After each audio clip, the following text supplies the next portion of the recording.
llegar a la sesión de las 9 de la mañana en viernes. Y tenemos el gusto de tener aquí con nosotros a Ulises Ariet Ramos García, que es egresado de aquí de la Facultad de Ciencias, y luego también es el doctor en UNAM, y ahora es investigador en el Centro de Ciencias Matemáticas en Morelia. Y pues a mí me da mucho gusto que también estemos representando áreas así como la que hace Ariet, que son muy interesantes y con resultados muy importantes. Y bueno, su plática es construcciones con el método de forcing. Gracias. Muchas gracias, Pablo, por la presentación. Bueno, pues antes que nada, un agradecimiento a los organizadores, ¿no?, por la invitación. Y bueno, el tema que elegí para esta charla pues es un tema, bueno, del tema principal de donde yo trabajo, que son construcciones de modelos de la teoría de conjuntos usando el método de forcing.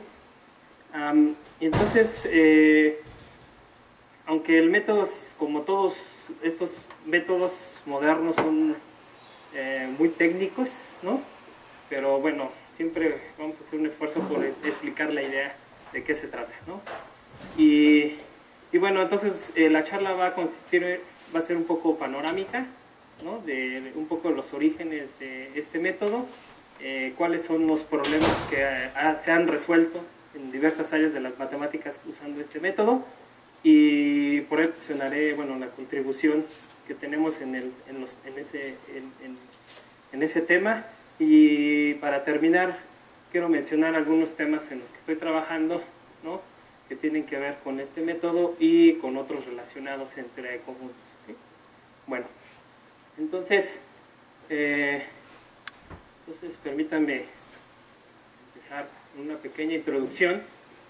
Y bueno, la introducción es un poco general. Realmente el tema principal de investigación yace en la teoría de conjuntos. Y bueno, en la teoría de conjuntos, pues no, además de hacer diagramas de Venn, ¿verdad?, dibujar intersección y unión, ¿no?, realmente es un área que en la actualidad tiene muchas técnicas muy importantes, también es técnicas muy complicadas, pero digamos, bueno, pero como sabemos, los orígenes de esta teoría se encuentran en la teoría de Cantor sobre el estudio de ordinales y cardinales transfinitos, ¿no? Y bueno, ¿y por qué es importante la teoría de conjuntos usando ordinales y cardinales transfinitos? Pues como saben, muchos de nosotros, pues el método de inducción, ¿verdad?, en matemáticas es importantísimo, ¿no? Bueno, pero pues obviamente el método de inducción finito pues es llevar, ¿no?, es llevar ese método, ¿no?, a todos los conjuntos, independientemente de la cardinalidad. Entonces, bueno, entonces los orígenes, bueno, están en esto, en el estudio de cardinales y ordinales transfinitos. Luego entonces, es una teoría matemática del infinito. Entonces, la teoría de conjuntos, siempre estamos hablando de cosas infinitas. Y un aspecto importante de la teoría de conjuntos es este que aquí menciono, que es el fundamento sobre el cual descansan todas las teorías matemáticas. En el sentido de que prácticamente toda la matemática puede en principio reducirse formalmente a la teoría de conjuntos. Entonces no nos debe de extrañar que entonces sus métodos, ¿no?, tengan una gran influencia. ¿Okay? Bueno, entonces déjenme mencionar algunas herramientas modernas de la teoría de conjuntos. Entonces, las herramientas modernas de la teoría de conjuntos, tales como algunos principios combinatorios infinitos, entre los que destacan, por ejemplo, un principio de adivinanza llamado diamante, descubierto por Jensen, y posteriormente otros principios análogos, pero para una clase más importante, bueno, digamos, una familia de principios de adivinanza, ¿no?, que se conocen como los principios de diamantes parametrizados, introducidos por Mirna Samoña, Justin Moore y Michael Rusha. Y bueno, otra herramienta importante en teoría de conjuntos moderna es el forcing, que es el tema principal de esta charla, entre los cuales se puede destacar de los métodos de forcing lo que se conocen ahora como axiomas de forcing, entre los que podemos mencionar el axioma de Martin, que más adelante voy a voy a mencionar y a citar: el Proper Forcing Axiom, el Open Coloring Axiom y la PLD Dichotomy. Todos estos axiomas que se desprenden de las construcciones de forcing tienen una gran influencia para resolver varios problemas matemáticos. Ahorita, más adelante los voy a mencionar. Y finalmente, de las partes más técnicas, digamos todas las técnicas, el desarrollo de iterar este método, que se conoce como las técnicas de forcing iterado, es otro tema importante. Otro tema de la teoría de conjuntos moderna es la teoría de Ramsey infinita, entre las cuales podemos mencionar el cálculo de particiones y la combinatoria de familias de subconjuntos finitos de naturales. Eso pareciera, ¿no? De hecho, eso es un tema muy importante, ¿no? Y elemental, porque pues nada más es estudiar la combinatoria de subconjuntos finitos de naturales, ¿no? Que en principio parece no tan complejo, pero sí lo es. Y finalmente, digamos, quiero mencionar la aritmética cardinal y la teoría toda desarrollada por Shelah, se llama la teoría de posibles cofinalidades de ciertas cardinales. Bueno, pues todas estas herramientas han tenido un éxito en la resolución de problemas en áreas como la topología general, el análisis funcional abstracto, la teoría de la medida y el álgebra. Y bueno, en lo que resta de la plática me voy a centrar en el segundo punto, en forcing. Y entonces déjenme mencionar un poco los orígenes de este método y quién lo introduce, ¿no? Muy bien, pues el autor de este gran método es Paul Cohen, ¿no? Entonces Cohen en este año 1963 introduce el método de forcing, mediante el cual prueba la independencia del axioma de elección de la teoría de Zermelo-Fraenkel, así como la independencia de la hipótesis del continuo de ZFC, ¿no? La teoría de Zermelo-Fraenkel más el axioma de elección. Y bueno, realmente el método que construye, o el que introduce, más bien el método que introduce, es un método... Sí. Ok, déjenme recordar un poco esto. Entonces, bueno, la hipótesis del continuo, lo voy a poner así como, se abrevia como CH, y bueno, es el siguiente enunciado que dice así: para cualquier subconjunto de reales, o bien existe f, una función biyectiva a los naturales. Entonces, cualquier subconjunto de reales o es biyectable con los naturales o es biyectable con los números reales. ¿Okay? Ese la hipótesis del continuo, esa es, bueno, la fórmula Cantor, ¿no? Por ahí de 1890. Y entonces es justamente él quería probar que pues, cualquier subconjunto de reales o era equipotente, infinito, que me faltó, para cualquier subconjunto de reales infinito.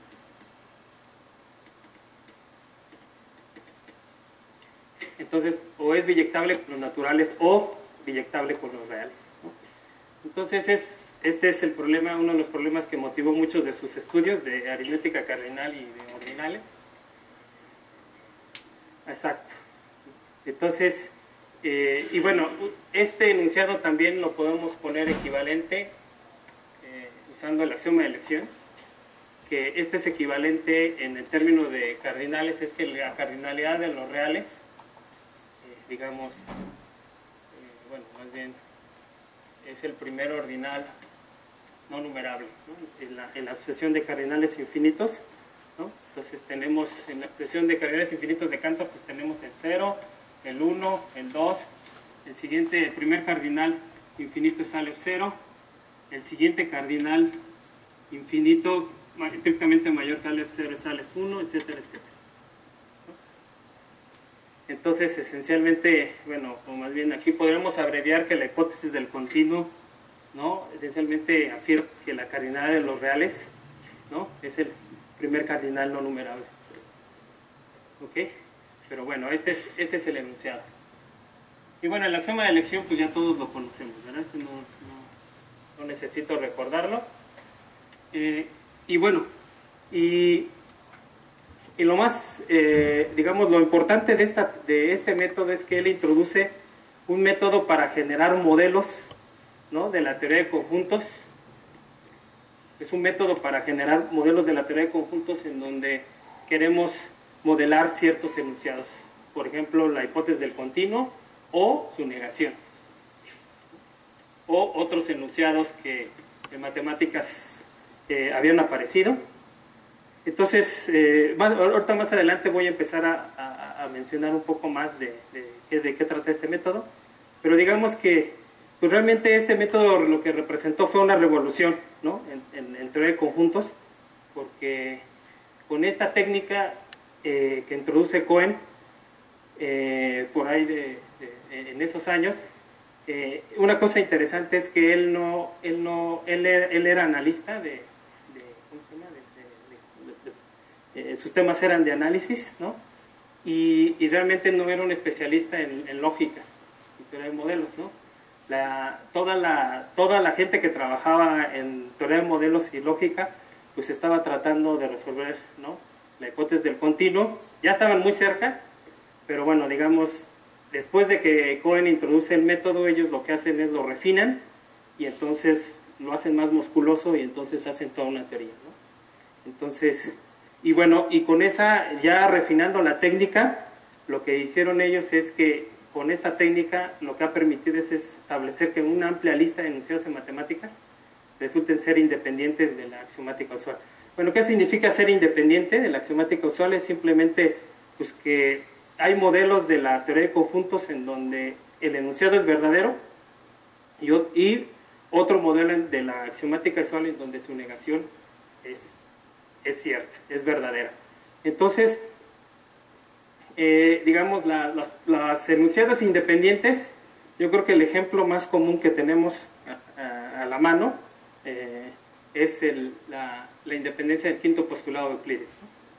Entonces, ese es un ejemplo, digamos, sencillito para entender esto de los enunciados, de un enunciado independiente de cierta teoría. Entonces, digamos, si tenemos las axiomas de la geometría euclidiana, el quinto postulado, pues querían saber si lo podían deducir, ¿no?, de los otros cuatro, ¿no? Entonces, bueno, pues no, los griegos, bueno, estuvieron trabajando en eso, bueno, no pudieron deducir de los otros cuatro axiomas el quinto postulado, y era pues simplemente porque ahora ya sabemos que hay varias geometrías, ¿no?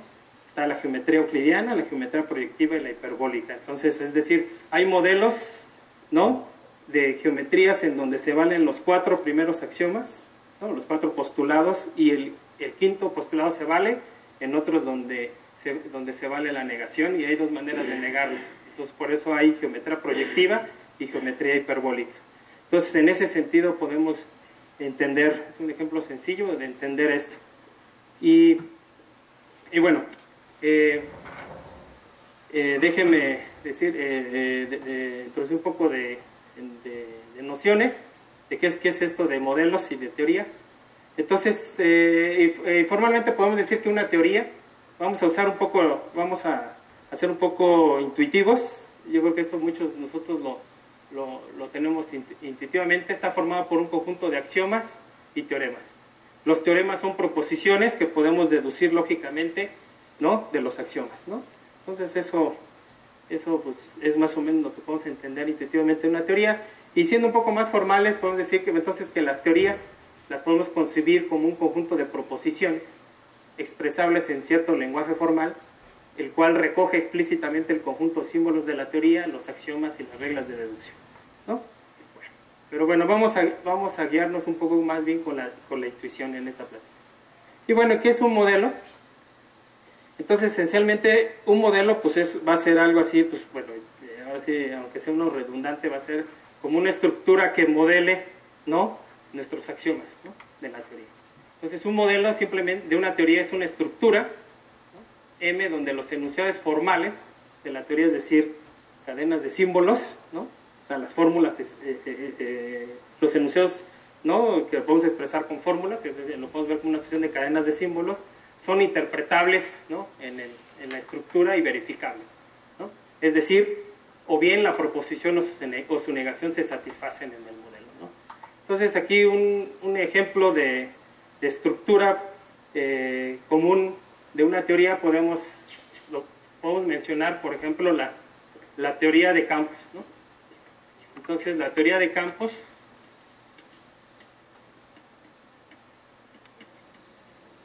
la teoría de campos tiene sus axiomas, ¿no? Como todos sabemos, ¿no? Podemos axiomatizar que es un campo, entonces tenemos sus axiomas, y entonces realmente los modelos, ¿no? Los modelos de la teoría de campos pues van a ser estructuras en las cuales podemos verificar, ¿no? Los axiomas. Entonces los modelos de la teoría de campos, digamos, pues son estructuras, ¿no? Entonces, pues como lo sabemos, es un conjunto no vacío. Tenemos la operación de suma, el producto, un símbolo, bueno, tenemos el neutro aditivo y digamos el multiplicativo, ¿no? Entonces tenemos un conjunto no vacío y relaciones binarias y quizá elementos, ¿cómo se llama? Elementos distinguidos, ¿ok? Del conjunto X. Entonces, digamos, estos van a ser, son estructuras de tal suerte, pues como nos enseñan en álgebra superior, pues que esencialmente modelan los axiomas de la teoría, ¿no? Aquí estos modelan los axiomas de la teoría, ¿no? Y entonces un ejemplo, ¿no? Pues un ejemplo de una estructura que modela, digamos, la definición de un campo, pues puede ser Q, ¿no? O racionales, ¿vale? Entonces Q es un modelo, ¿no? Q es un modelo ¿no? de un campo. Pero como sabemos, pues hay otros modelos, ¿no? de campos, ¿no? Los reales, ¿no? También son un modelo, son una estructura, y también obviamente los complejos, y bueno, y de aquí tenemos varios intermedios, ¿no? Entonces, ese es un ejemplo, ¿no? Que podemos, digamos, tener en la mente de que va a ser un modelo para cierta teoría. Entonces, la teoría de conjuntos también va a tener ese mismo espíritu. Entonces, aquí tengo nada más mencionar unos ejemplitos, ¿no? Por ejemplo, una pareja, ¿no? Donde M es un conjunto no vacío y E una relación binaria. Esto es un ejemplo de una estructura. Y, por ejemplo, podemos tener una teoría que digamos que los axiomas, ¿no? Definan que la relación sea reflexiva, antisimétrica, transitiva o la linealidad. Entonces, los modelos para esa teoría, digamos, pueden ser pues, los que nosotros conocemos como conjuntos linealmente ordenados, ¿no? O sea, conjuntos no vacíos con una relación binaria que se satisface, ¿no? Estos axiomas, estos 4 axiomas, ¿ok? Bueno, los modelos, entonces, con ese espíritu, los modelos de ZFC, pues son estructuras, de hecho, que se componen con M, un conjunto no vacío o una clase propia de conjuntos, o una relación binaria, que satisface los axiomas de existencia, extensionalidad, fundación, comprensión, par, unión, reemplazo, infinito, potencia y elección. Estos son los axiomas, ¿no? De la teoría de ZFC. Entonces, por un modelo de ZFC vamos a entender esto y digamos unos modelos que podemos, digamos ya que podemos decir, bueno, y un ejemplo de un modelo de ZFC, ¿quiénes son? ¿No? Entonces esos los podemos construir, bueno, más bien, con la jerarquía acumulativa de von Neumann. ¿Y eso quién es? Entonces, se construye la jerarquía, o el universo, más bien, vamos a construir el universo de conjuntos. Entonces, el universo de conjuntos, que se denota por B, se construye recursivamente sobre los números ordinales. ¿Y cómo es? En el primer estrato, B de 0 es justamente el vacío. Para un ordinal alfa más 1, B de alfa más 1, el siguiente estrato es la potencia, el conjunto potencia de B alfa. Entonces, si alfa es un ordinal límite, B de alfa es simplemente la unión de todos los estratos anteriores. Entonces, finalmente, el universo de todos los conjuntos es simplemente la unión de todos estos estratos de alfa, con alfa corriendo en todos los números ordinales. ¿Ok? Y entonces el universo de conjuntos, de hecho, por eso se pinta como una B. Bueno, le ponemos B porque se pinta como una B. Y en esta parte central están los números ordinales. Y esencialmente los estratos, fíjense que el conjunto potencia, ¿no? Pues va creciendo, ¿no? Entonces, digamos que los B alfa los podemos pintar.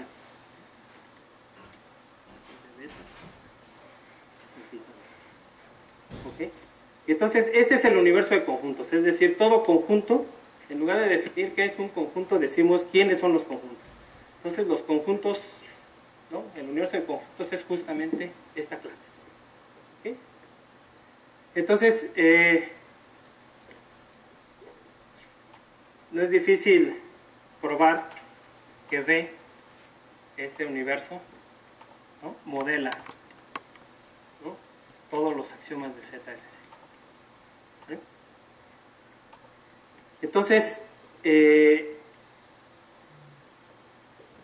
y de hecho, una de las cosas que hay en los cursos básicos de conjuntos es saber si en algún estrato, si necesito todos los ordinales para modelar ZFC o un estrato más pequeño, ¿no?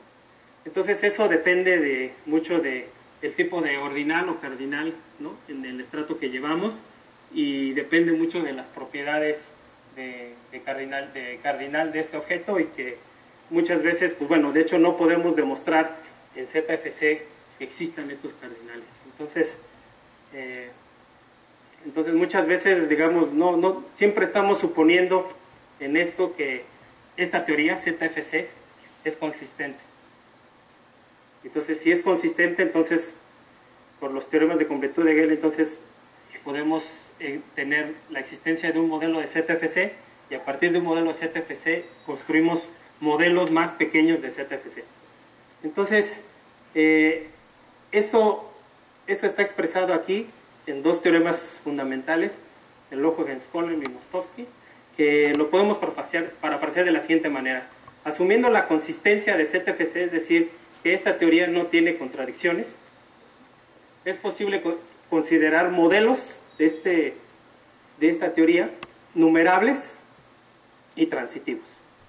Y este es un ingrediente importante para la teoría de forcing, ¿no? Los numerables, de que haya modelos numerables transitivos.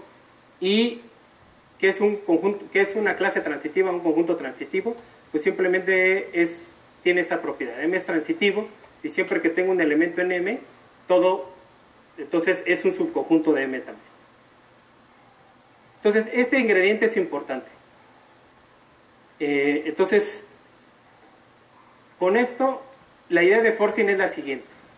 El forcing lo podemos entender como un procedimiento algorítmico que toma como entradas un modelo transitivo numerable de ZFC, un orden parcial que vive en el modelo, y a partir de estos datos de entrada, el método de forcing nos produce un nuevo modelo transitivo numerable, ¿no? De ZFC. Entonces, lo más importante de esto es que, digamos, la idea del método de forcing es, digamos, tenemos un modelo, lo voy a pintar M, de la teoría de conjuntos, y por ahí en M vive un orden parcial P. Entonces, el método de forcing lo que nos produce es una extensión, de hecho, de este modelo a un modelo con más riqueza, en donde posiblemente aquí, en este nuevo modelo, se valgan ciertos enunciados. Por ejemplo, que en esta extensión se modele, por ejemplo, la hipótesis del continuo, o, por ejemplo, la hipótesis del continuo o su negación. ¿Okay? Entonces, la idea del método de forcing es eso. justamente yo tengo un enunciado phi en teoría de conjuntos, en un enunciado matemático. Entonces la idea es, si quiero probar que ese enunciado es consistente con ZFC, es decir, que hay un modelo de ZFC en donde ese enunciado se vale, la idea de forcing es buena. Entonces lo importante es encuéntrate un modelo de ZFC y un orden parcial dentro, muy apropiado, de tal suerte que la extensión se valga phi. Entonces, digamos, eso es a grandes rasgos, digamos, hay toda una parte técnica que hay que hacer ahí, pero al final lo podemos reducir en esta frase. Las verdades que se satisfacen en esta nueva extensión dependen únicamente de las propiedades combinatorias del orden parcial, que es pura combinatoria, y de las verdades que ya se conocen en M. ¿Ok? Entonces, digamos, un ejemplito, digamos, este es para ZFC, pero yo creo que un ejemplito sencillito lo puedo hacer en teoría en el ejemplo de campos. Y entonces, por ejemplo, en campos yo puedo tener el siguiente enunciado que diga lo siguiente: que existe un elemento del campo X de tal suerte que su cuadrado, ¿no?, menos 2 es igual a 0. ¿Ok? Entonces, yo puedo expresar en la teoría de campos este enunciado. La existencia, ¿no? Yo me pregunto si existe un elemento del campo de tal suerte que su cuadrado menos 2 sea el neutro aditivo, ¿no? Entonces la pregunta es si esto es consistente, este es phi, digamos, si phi es consistente en la teoría de campos. Es decir, ¿qué es lo que tendría que hacer? Es probar si existe un modelo de un campo en donde este enunciado es verdadero. Entonces nosotros sabemos que sí existe, ¿no? Por ejemplo, sabemos que en los reales es un campo y en los reales sí se modela phi, porque esencialmente este enunciado está expresando, ¿no?, raíz de 2, ¿no? ¿Ok? Entonces, sí es consistente, es decir, sí hay un modelo, hay una estructura que modela los axiomas de campo en el cual este enunciado sí es verdadero. Entonces ahora yo me pregunto si hay ahora me pregunto por la negación, si hay un modelo de campo en donde ese enunciado es falso. Pues justamente lo racional. Los racionales es un modelo en el cual se vale no. ¿Ok? Entonces este ejemplito sencillito de un enunciado, fíjense que es expresable en la teoría, y entonces este ejemplito sencillo es un enunciado independiente en la teoría. Exacto. Sí puedo forcear con Q. Y justamente es este enunciado, este phi, me está determinando un elemento que es raíz de 2, ¿no? Pues justamente una idea muy parecida en forcing es de que si a Q, pues como en extensiones de campos, ¿no?, le agrego ese objeto, ¿no?, este es el campo más pequeño que extiende a Q y en donde este enunciado es verdadero. Exacto. Es nomás bien forcejear con raíz de 2. O sea, este sería como, digamos, esto sería como tener, digamos, B sería la jugaría de Q, ¿vale? Y raíz de 2, no, lo voy a poner así entre comillas, sería un objeto que está codificando el orden parcial. O sea, digamos, el orden parcial estaría como representado por raíz de 2. ¿Vale? Entonces esto modela phi. Entonces, como sabemos que Q modela la negación, entonces phi es independiente. Entonces diríamos que entonces esto diría que phi es independiente.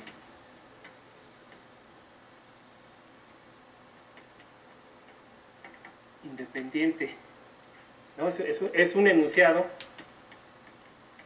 es un enunciado independiente de la teoría. Porque o sea, no, nada más con los puros axiomas y las reglas de deducción en la teoría de campos yo no puedo deducir que phi o no phi, porque hay modelos en donde es phi. Entonces, esta idea sencillita es como, más bien una analogía, nada más que ahora hay que llevarla a todas las matemáticas. Entonces, sí tiene una parte técnica, pero lo más importante es de que todo ya en la actualidad se reduce a estudiar puras propiedades combinatorias del orden parcial.